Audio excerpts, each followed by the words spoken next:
there's parts in the game where, a few series in, hey, what do you see? What do you feel? What do you think about this run? Oh yeah, I like that, and then we can bring that and talk about, hey, let's maybe call this because this is what the guys are seeing out there. So sometimes they'll feel certain things on the field that you can't really discern from the sideline quite as well. Or sometimes, hey, you think you have a thought and they say, yeah, you know what, that sounds really good. So just that back and forth open lines of communication is always a good thing. What did you like about Ty's game on Saturday? I love that he was playing fast. He was playing at his full speed. He was decisive. He was great after contact. I think he had like 80 yards after contact, which was huge. And he played with the physical presence that he has and that we needed him to play with. So I was excited about all those things. Chris seemed to stumble a few times over his feet. Do you think he was just a little anxious, a little ahead of himself one game? That could be it. I mean, the turf was a little bit different. He tripped one time. The second time he did stumble a bit. I think he was pressing just a little bit too much. Probably could have been a little bit more patient. But funny things can happen in the first game, and we trust all those guys. And I think that going from week 1 to week 2, they're all going to be better. And just in general with the whole team, tremendous improvement from week 1 to week 2 is typically the case for a good program. So we're hoping to see that. How do you feel like they did in pass protection?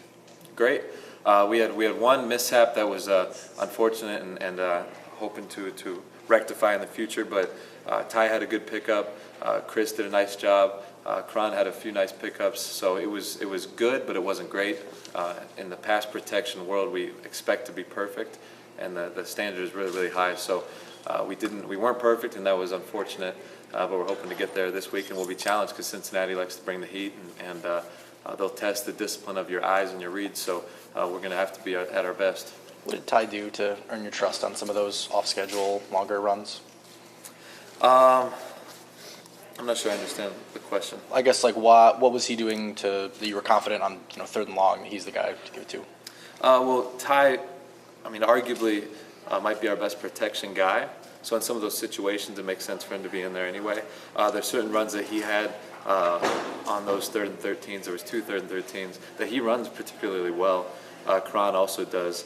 So it's sometimes you like a certain guy for a certain type of scheme, and that was why on those couple plays. Do you want those guys to have kind of, packages or roles that they kind of own, or how, interchangeable do you want them to be there? I'd love them to be totally interchangeable because then you could stay away from predictability in terms of, hey, when 22 comes in, expect this. When 12 is in, expect this.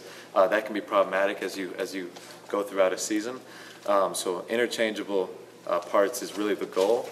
But inevitably, certain guys are going to be better at certain things, and it's all about putting guys in position to succeed. You only have one game film of them under Luke Fickell to look at. But how much can you see maybe stuff that he did at Ohio State that he wants to try to do? Obviously not the same players, but he wants to do scheme-wise with Cincinnati.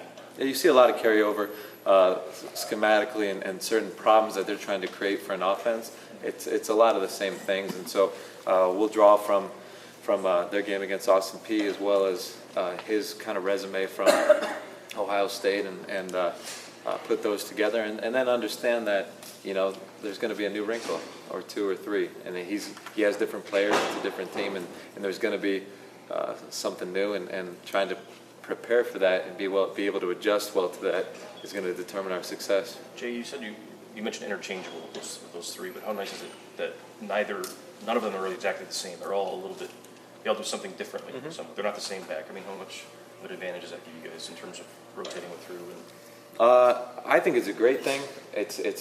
They're all different. They have unique skill sets. I think that makes it a little bit hard on the defense when you're getting different guys thrown at you and they have different styles and different type of moves and different ways of hitting certain runs. But it is what it is.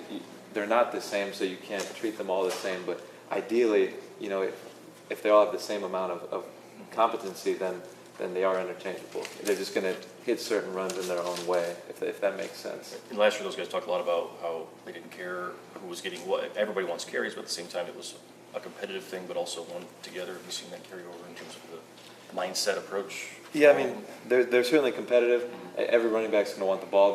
they've done a great job being unselfish as a group, rooting for each other's success, and still taking advantage of their own opportunities. So, I expect them to want the ball more.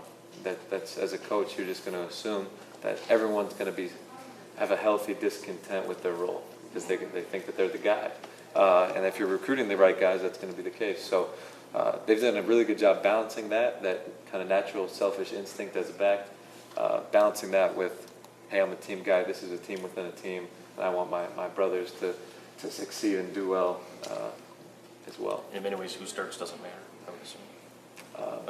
I mean, it matters in terms of for that guy. It's a great thing to start a game and have the confidence of your coaches and your teammates. But in terms of roles throughout a game, things change tremendously throughout the first quarter all the way to the fourth quarter. So, in the big picture, who starts isn't terribly important. How did the fullbacks grade out in all of their roles, carrying a little bit, pass blocking, run blocking, in routes, everything? They graded out well. There was certain things with both of the guys that played that could certainly be better, and again, looking for huge improvement from week 1 to week 2. But they did a nice job and are on track to have tremendous seasons like we expect. Looked like your backs were open in the flats on safety valves a few times, not being critical of anybody, but can there be some communication there to let them know between the quarterback and the backs that, hey? Yeah, I mean, a couple of those times where the backs were open, we hit deep shots or attempted deep shots, which are gonna.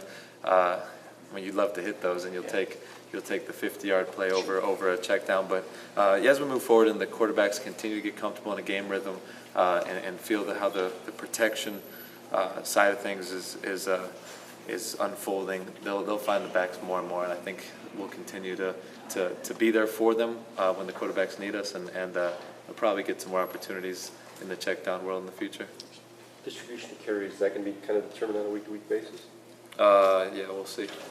Didn't see Kareem Walker against Florida. Is that something, will he play this week? We'll see. You just mentioned earlier about how you'd rather have 3 guys who all think that they're the guy, but Certainly. personally, how do you kind of manage that and make sure it stays as a healthy relationship between the 3 of them? And that the relationship between them is kind of on them. You would hope as a coach that the guys that you have at their core, regardless of how much they want to succeed, at their core are team players, and that nothing's more important to them than walking out of here as a winner when they come back and get dressed after the game. So that's the main thing is what motivates them. If they're motivated by team success, then it's all going to work out. I do want guys who want the ball, because if you're wired up right as a competitor, you want to be the guy to make the play to help the team win. So it's kind of a strange paradox, I think. But our guys do a really good job of it, probably better than most places, because at their core they're unselfish guys, and they've handled through spring and fall so far, splitting carries and kind of splitting roles. They've handled it really well. 4 guys got carries last year. You got room for 4 right now? In terms of splitting them up? I mean, you only really rotated 3, but do you feel like there's room for 4?